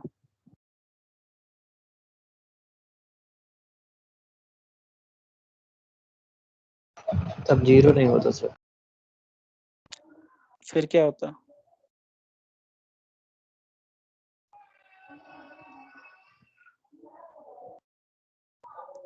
सर सॉलिड है ना सिलेंडर? हाँ, पूरा सॉलिड है, पूरे आयरन से बना हुआ है, मैं कंडक्टिंग सिलेंडर की बात कर रहा हूँ, पूरा फिल्ड आयरन है, and I am making a Gaussian surface within that cylinder, then what could be the flux? यहाँ पे तो मेरा ये दो टर्म अगर नॉन कंडक्टिंग है तो मेरा ये दोनों टर्म 0 है, बिकॉज आपका जो इलेक्ट्रिक फील्ड है वो रेडियली आउटवर्ड होगा, 0 हो जाएगा, सो फ्लक्स टोटल 0 होगा। सर उसके अंदर चार्ज भी नहीं होगा, सारा चार्ज क्योंकि सर चार्ज आ जाए। चार्ज 0 हो जाएगा come ना। at the boundary Yes, sir. and you won't find any charge within that cylinder if it is conducting, so that will be 0. Yes sir. ऐसा हुआ है कि लाइट चली गई, ओके लाइट आ गई, जस्ट मेरा लैपटॉप बंद हो गया है, just wait for hardly 2 minutes। हाँ, तब तक हम मैनुअली कैलकुलेशन कर लेते हैं, mobile is working. So we will do the manual calculation. So conducting case में 0 होगा, total flux will be 0 within the cylinder. जिन बच्चों ने स्टार्टिंग में 0 नहीं बोला, you have need to rectify it. आपके सारे चार्जेस क्या होंगे, बाउंड्री पे चले जाएंगे, बाउंड्री पे इक्वली स्पेस्ड हो जाएंगे, जितना डिस्टेंस हो सकता है उतना डिस्टेंस कवर करेंगे, so that their repulsion is least. So you won't find any charge. अगर आपका नॉन कंडक्टिंग है तो आपका जो इलेक्ट्रिक फील्ड है goes on increasing with radius. आपका इलेक्ट्रिक फील्ड क्या होगा, goes on increasing from the center, and using Gauss's law we know that E dot dA must be equal to Q enclosed divided by epsilon. What is Q enclosed in this case?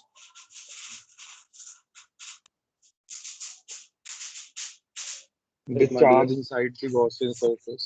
Integration of rho d tau. Integration हो सकता है, और अगर मैंने ये बोला कि अगर मेरा चार्ज डेंसिटी सेम है throughout the cylinder, then I can use the density as rho. And volume of Gaussian surface. Volume of Gaussian surface. Volume of Gaussian surface क्या है? सिलेंडर है pi r square L. That is pi r square h होता है. Normally हम cylinder को vertical sense में देखते हैं तो pi r h होता है, तो यहाँ पे हम pi r L लिखेंगे. So E 2 pi r L is equal to rho pi r square and L.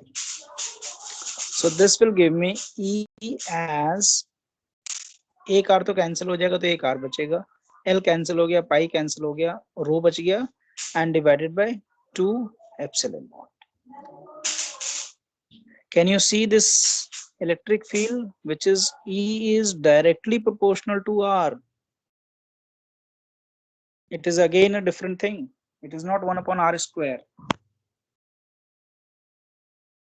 It is increasing with respect to R. अगर मैं इसका डायग्राम बनाने के लिए बोलूँ तो आपका डायग्राम कैसा बनेगा, अगर आपने E, that will be a straight line, so it is increasing after certain distance. Obviously जो radius is cylinder का होगा ना, जो आपका 4 सिलेंडर है, after certain time it will start falling by 1 upon R. Decreasing by R. Not 1 upon R square, it is 1 upon R, because that will behave as a linear charge for any Gaussian surface which is bigger than this cylinder radius. तो यहाँ पे आपका directly proportional to R होगा, और यहाँ पे आपका directly proportional to 1 upon R हो जाएगा. That is not 1 upon R square. ठीक है. Now quickly we are going to the planar system. That is the third case. And third case में हमारे पास system क्या है, planar sheet है, और ये हमारा बहुत यूज होगा आगे जाके जब हम कैपेसिटर का केस करेंगे. So that is very important. So this is your sheet. Sheet is again, it is large in, if it is in XY plane, then X and Y are going to a very large distance, and you can have a Z which is coming out from this particular sheet. So you can have this charge. Now again, जब planar sheet की बात की थी तो हमने किस तरह का गॉसियन सरफेस ड्रॉ किया था? Gaussian pillbox. Thing, but it is a cylinder only.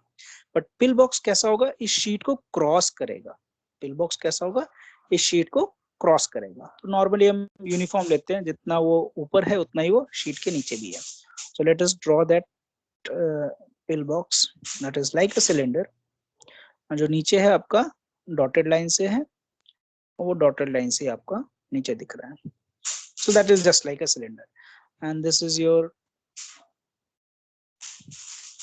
like it is crossing halfway from the sheet. कुछ लेंथ उसका ऊपर है और कुछ लेंथ उसका नीचे है. That is similar thing. Again we can divide this into different area.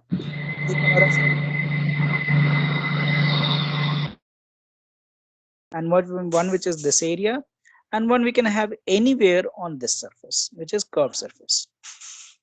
ठीक है. अब ये हमारा एक शीट है, तो शीट से जो फील्ड होगा, that field will be field का डायरेक्शन क्या होगा?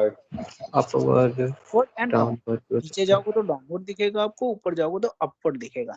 अगर शीट आपका लिमिटेड लेंथ का है तो again the case which we have discussed earlier कि अगर आपका लेंथ लिमिटेड है तो आपके बाउंड्री पे मॉडिफिकेशन हो जाएंगे, that will not B exactly parallel. उसी तरीके से अगर शीट मेरा इनफाइनाइट है तब तो पूरा through out the sheet it will B look like a parallel. Field are coming outward means upward and downward and they all are parallel to each other. But अगर मेरा शीट का size limited है तो यहाँ पे field का modification हो जाएगा। बट यहाँ पे हम केस लेंगे that is your it is very large, so we will make इस पर्टिकुलर एरिया के लिए आपका इलेक्ट्रिक फील्ड अपवर्ड होगा, इस पर्टिकुलर एरिया के लिए इलेक्ट्रिक फील्ड डाउनवर्ड होगा। So let us take this is E2 and this is as E1 and for this case यहाँ पे क्या होगा, sorry not this one, not this time, यहाँ पे क्या होगा, जस्ट एट दिस विच इज upward half of the pill box that will be that is E3. Okay, and ये give control क्यों आ रहा है, इसको हटाना है। How can this possible कि मैं अगर प्रेजेंटर कोई नहीं तो इनको कंट्रोल कैसे दे सकता हूँ मैं? ये क्या आ रहा है, Rishi Kumar, Utkarsh, Priyanshu and Swati, how this is possible? मुझे बताओ, ये आप लोग ज्यादा जानते हो। नेक्स्ट क्लास में सर बताएंगे, अभी ये बात अच्छा ये ढूंढोगे पहले? नेक्स्ट क्लास में बताएंगे। पहले ढूंढोगे।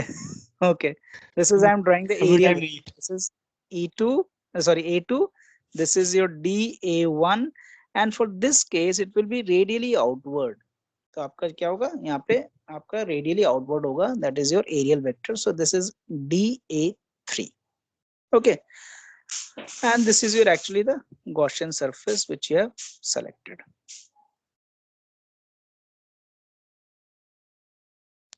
Now again we will find the total flux, that is E dot dA for different area, so that is S1 E1 dA1 plus E2 dA2 S2 plus E3 dA3 vector and vector and with dot product and dot product. Obviously इस dot product का कोई use अभी है नहीं क्योंकि हमारा या तो 90 डिग्री है या तो हमारा 0 degree है। Okay, what about S1? That is E1 and AS, this area of that particular DA का जो टोटल बनेगा वो हम A1 कह देते हैं, उसे AS1 कह देते हैं, plus E2 AS2 plus what about this, they are 90 degree, so that will be 0. So मैंने दोनों को पॉजिटिव नेगेटिव कुछ नहीं लिया, कोई किसी को प्रॉब्लम तो नहीं कि एक तरफ कहीं डायरेक्शन चेंज हो रहा है तो पॉजिटिव ले लो सर, कहीं दूसरा हो रहा तो नेगेटिव, ऐसा तो कुछ नहीं है? No sir, because both are parallel, ऊपर है तो दोनों ऊपर है, नीचे है तो दोनों नीचे है। Yes. So their contribution is positive only. Okay. So और एक और चीज देख सकते हो, अगर पील बॉक्स आपने बनाया है तो जो सरफेस एरिया आपका AS1 है वो हमेशा AS2 के इक्वल होगा, that you can call it as let us say A।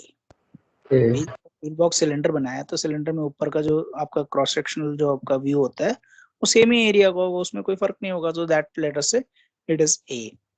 And if we take the distance, this one L and this also L, यानी जितना पेल बॉक्स आपका ऊपर दिख रहा है सरफेस के उतना ही नीचे दिख रहा है, तो दोनों डिस्टेंस अगर L है तो मेरा E1 और E2 भी सेम होगा, उसको हमने E ले लिया because it is depending only on the length, जितना लेंथ से वेरी करेगा वही हो रहा है, तो दोनों में सेम डिस्टेंस पे ले रहा हूँ तो वो भी मैं E कह सकता हूँ। तो what I can minimize that is 2 times EA. So this is the total flux from this peel box for a case which is of a sheet of charges. And now using Gauss's law, this E dot dA means total flux should be Q enclosed divided by epsilon naught. What is Q enclosed in this case?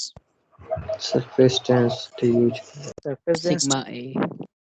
surface density sigma Sigma A, because that area is which is covered is only A. आपकी sheet का जो area A है उसी को cover कर रहा है पील box, ऊपर नीचे तो कोई चार्ज नहीं, सिर्फ शीट पे है।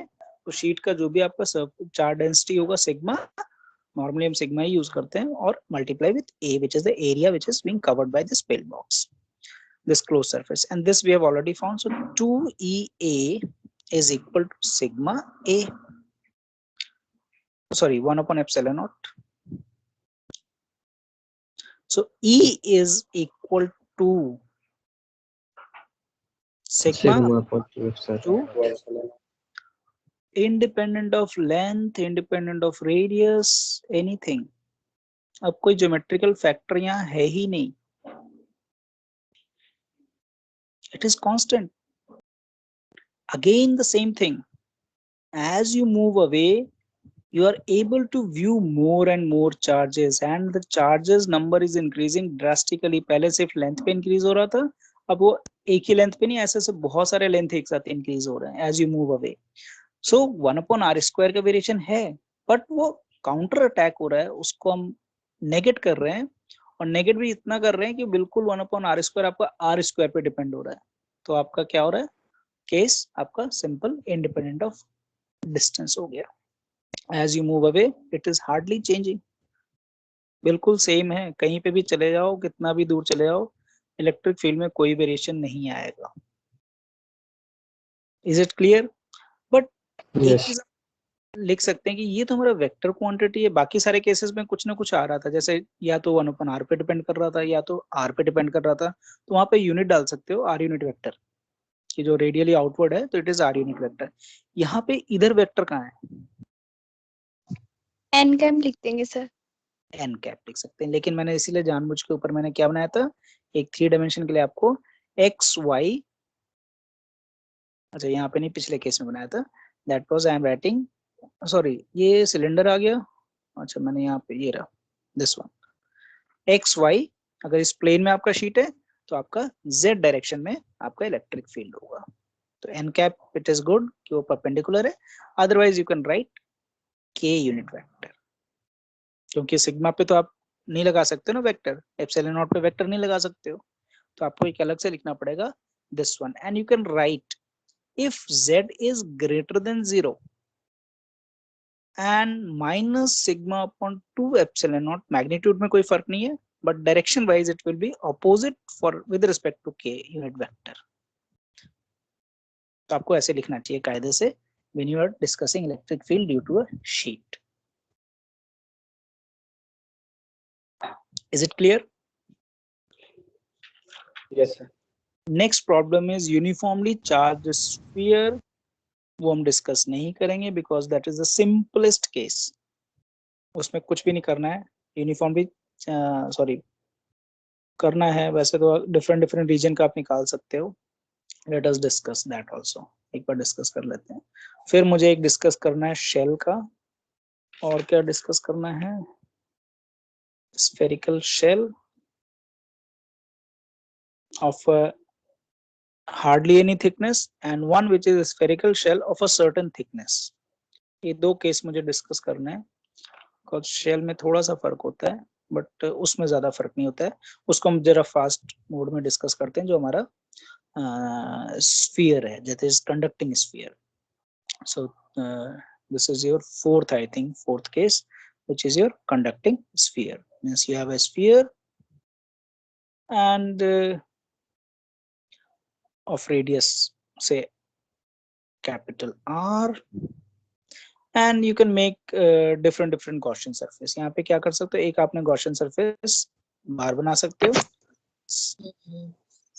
आउटसाइड दिस स्फीयर, इसका रेडियस आपका जो आपका गॉसियन का रेडियस है that is larger than this particular radius,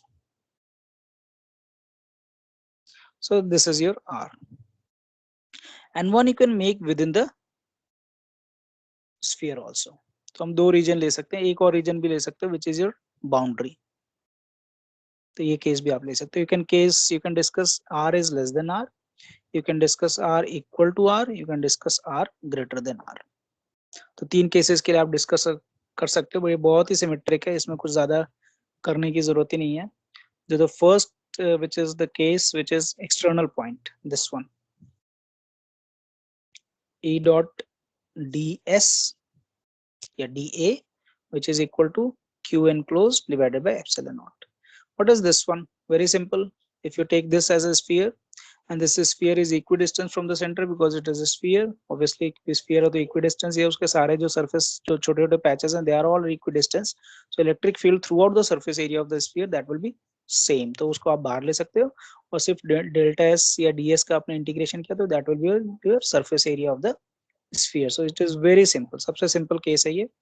This is 4 pi r square. I am talking about this Gaussian surface. ठीक है.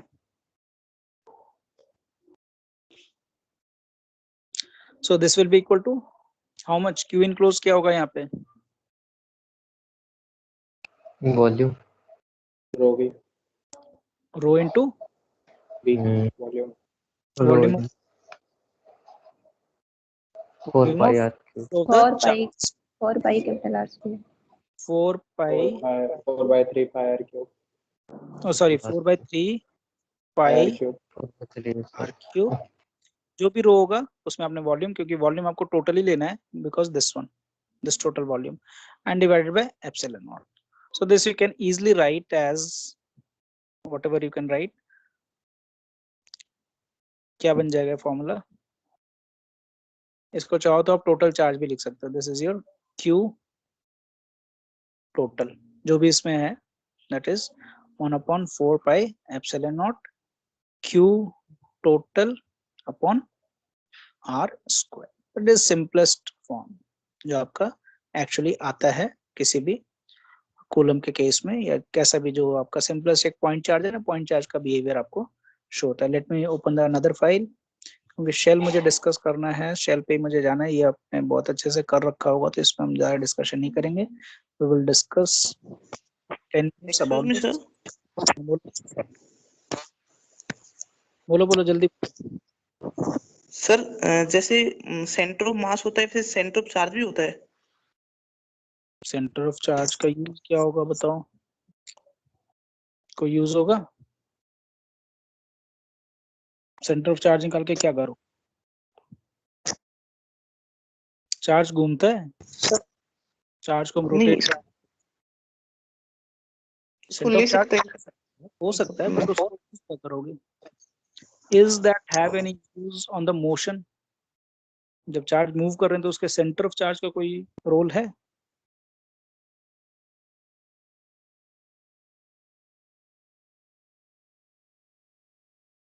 जल्दी बताओ.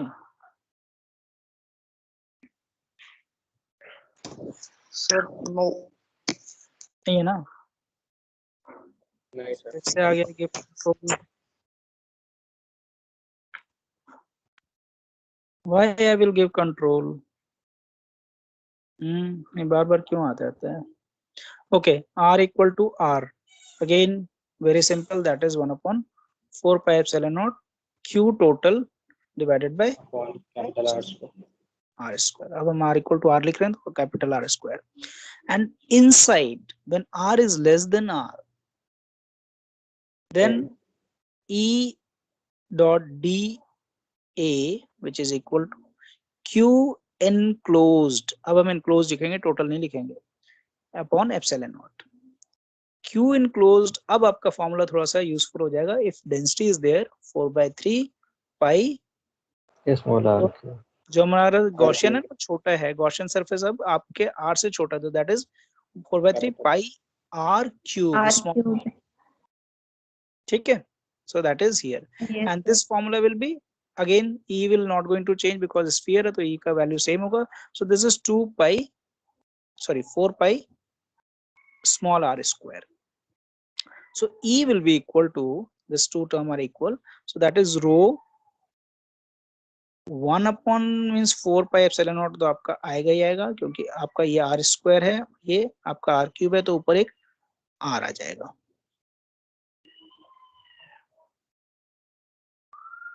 ठीक है.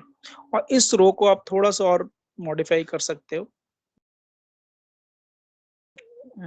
सॉरी 1/4 पाई एप्सिलॉन नॉट मैंने यहाँ लिखा है, r मैंने लिखा है 4/3 का भी फैक्टर है, ये भी तो रहेगा, मैंने पाई कैंसिल नहीं किया ना, तो this factor is there.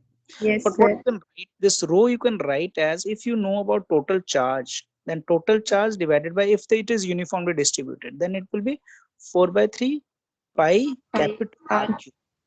Yes, sir. So that you can replace. तो थोड़ा सा आपका फॉर्मूला अलग सा दिखेगा. ये आपका R फैक्टर यहाँ पे as it is है, ये आपका 4/3 पाई आपके पास था, Q टोटल आ गया and divided by 4/3 pi R cube. So this is equal to 1/4 pi epsilon naught Q total divided by R cube, which is all these terms are constant, and this is directly proportional. यहाँ पे भी कोई case आ गया, your field is directly increasing with respect to R. तो अगर इसको मैं draw करना चाहूँ इस फॉर्म में, ग्राफ में, कि R के साथ मेरा कैसा दिखेगा electric field, so that will be increasing up to distance R equal to capital. Then it will be following the please mute yourself.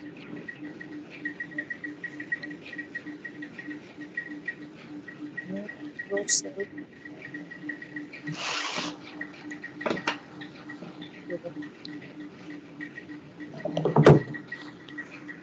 Check करो.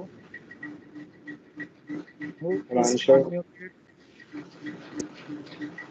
इसको बोलो, इसको पता ना चल रहा हो कि unmuted है. So this is your last problem.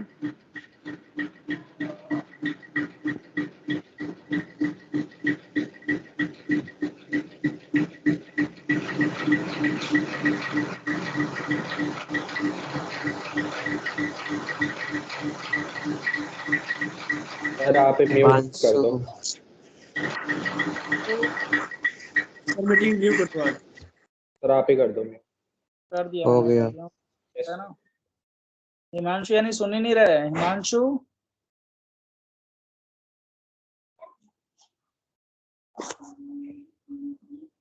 कुछ और काम कर रहा है वो लगता है. पता नहीं. हाँ, और क्या, कुछ और कर रहा था अभी तो. सर कंस्ट्रक्शन चल रहा है, लग रहा है मुझे तो लग रहा है. क्या चल रहा है? शायद पंखा चल रहा है. हाँ नहीं, पंखा ठीक है, पंखे में आवाज तो सुनाई देगी. हिमांशु नहीं सुन रहे हो, ही इज बिजी. कौन से वाले में जा रहे हो सर? हाँ? कौन से वाले में बोल रहे थे सर आप? तू ही है भाई. बोल रहे थे. तुम ही हो. अच्छा मुझे ही बोल रहे थे क्या सर? हिमांशु को ही मैं बोल रहा था, उस आपका अनम्यूटेड था and sound was coming. Okay, so shell आप डिस्कस करना, मैं आपको नोट्स जब दूंगा उसमें शेल आप पढ़ लेना. Shell is not very difficult to discuss if it is very thin, but if you have a certain thickness of the shell, अगर आपका शेल कुछ थिक है और आपका बीच में कहीं ऐसा है कि वो हॉलो है, something like a hollow conductor you can say. ठीक है, तो हम डिस्कस कर लेते हैं electric field due to a hollow conductor और शेल जिसके बीच में आपका होल है. ठीक है, and there is a charge within that hollow area. तो सेंटर में एक चार्ज है और आपका एक हॉलो सा स्फीयर, आप स्फेरिकल शेल आपने उसके अराउंड रखा है, यानी चार्ज आपका शेल से कनेक्टेड नहीं है, या वो शेल पे आपका चार्ज प्लेस्ड नहीं. तो let me draw the diagram. So there is a charge which is Q, which is placed at the center, and then there is a sphere which is having a certain thickness. Diagram बहुत spherical नहीं है, but it can be for random case also. So this is having a area distance, means this is having a certain inner radius, you can say. Inner radius is A and outer radius is B. तो कुछ cylindrical capacitor जैसा कुछ case है, but exactly cylindrical capacitor नहीं है.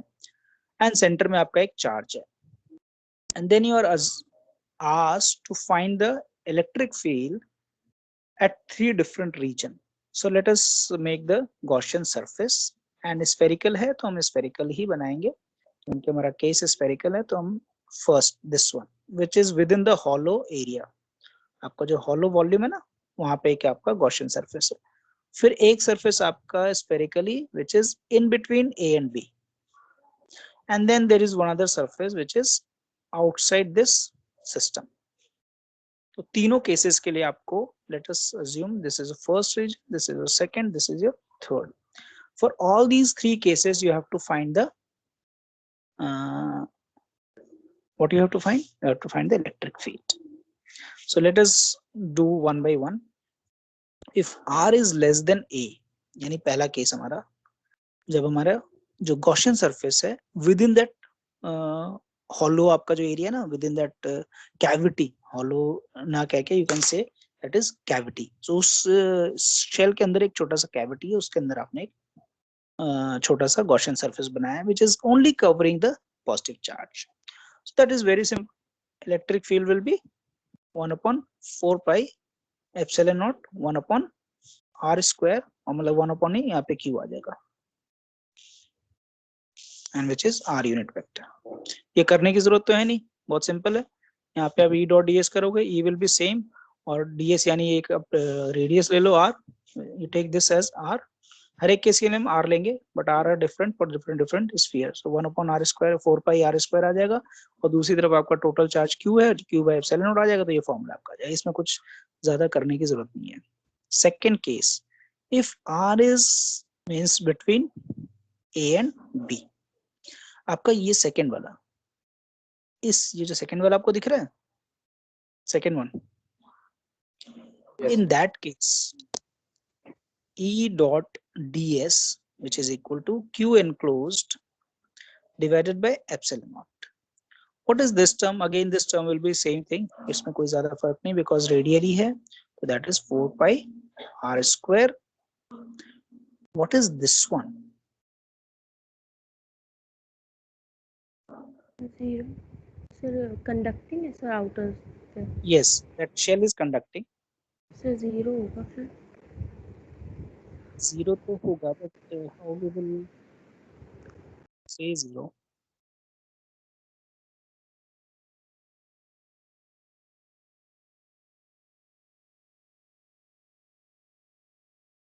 Zero तो होगा, but how we can say? The charge moves outside. Yes. Sir, नहीं, हॉलो तो है, जो सेंटर में चार्ज है ना वो कनेक्टेड नहीं है आपके शेल से, वो सिर्फ सेंटर में है। Shell is not connected with charge, this is what I have said earlier.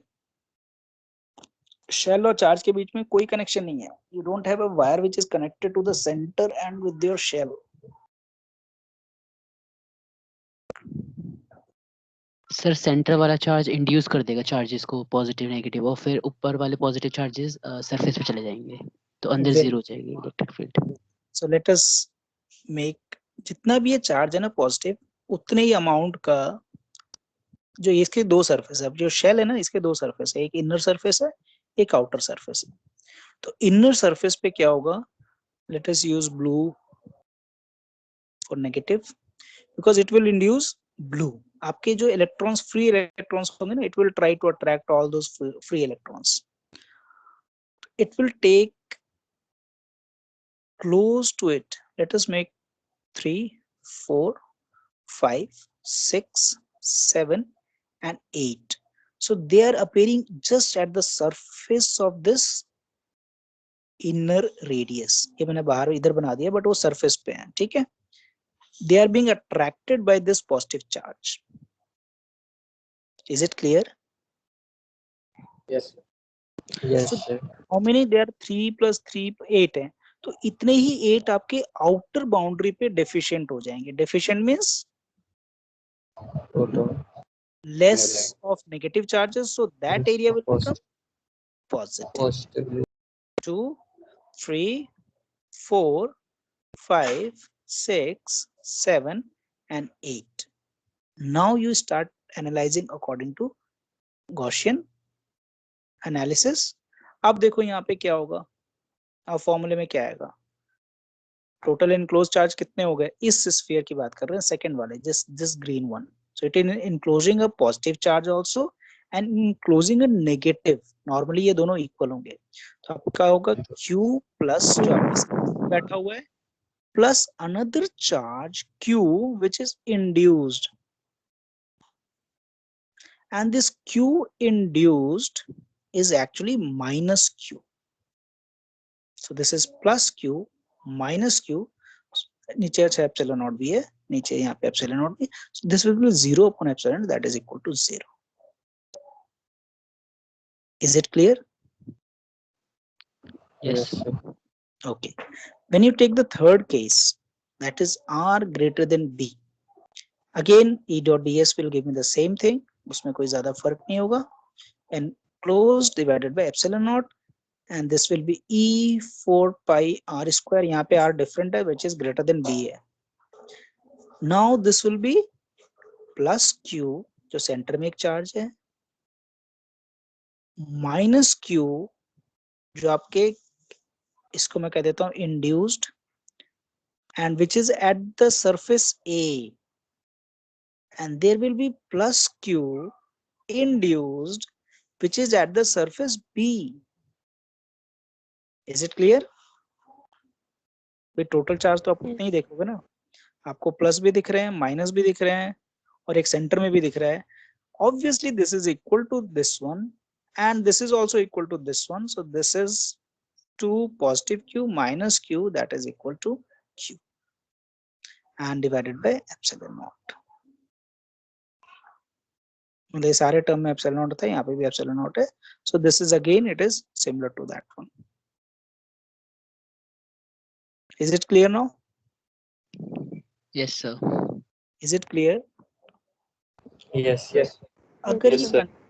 अब जो केस है वो, हाँ बोलो. अब मैं वो केस आपको दे दूंगा नोट्स, उसमें देखना.